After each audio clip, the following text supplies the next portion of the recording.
अय तर नमस्कार पब्लिक. निखिल सदगीरच्या दररोज लागतच राहते, पण आज थोडी जास्त लागली होती. तर झालं असं होतं, आपण गाडी खाली करून घरी येत होतो तेवढा टायरच गेलं पंक्चर होऊन. पंक्चरवाल्याचा ब्रेकअप झालं काय माहिती, एवढा जमात होता. डायरेक्ट मशीन गन लावून 2 मिनिटात सगळे बोल्ट खोलून टाकले. म्हणलं भाऊचं ब्रेकअप होईल दिसते, नाही तर आताच लग्न होईल दिसतंय, त्याच्यामुळे एवढा जमात. 5 मिनिटात टायर खोलून पंक्चर काढायला घेतला भाऊनी. पंक्चर काढायला तर घेतलं होतं, पण ट्यूब मध्ये पंक्चरच सापडा लवकर. 2 छोटे पंक्चर सापडले, मग ते काढले आणि दिले आता टायर फिट करून. तर आम्हाला एवढी रात्र काबर झाली होती माहिती का, एवढी गाडी खाली करायला. तर आज सकाळी मस्तपैकी समोसे खात चाललो होतो आम्ही गाडी खाली करायला. सागरची झोप होईल नव्हती काय माहिती, दरमनी गाडीत आलो. मग बसलो होतो गाडी चालवायला. साईटवर सकाळी एवढ्या लवकर पोहोचलो तर साईटवर कोणीच नव्हतं. मग आपली गाडी खाली गेली, गपचूप घरी आलो. घरी पोहोचलो कुठं नाही तर लगेच पाऊस चालू झाला.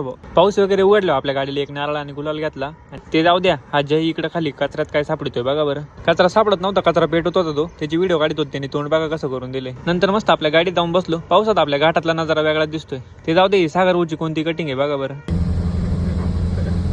पुढे जाऊन रस्त्यात आपल्याला बाळू मामाच्या मेंढ्या दिसल्या भाऊ. सागर भाऊ बघा काय विचारतो त्यांना, कोणती गाडी, किती नंबरची गाडी. तर आजच्यासाठी एवढंच मित्रांनो. चला भेटू पुढच्या व्हिडिओत लवकरच. तोपर्यंत लाईक करा, कमेंट करा, शेअर करा, मिस्टर निकला फॉलो करा आणि चला.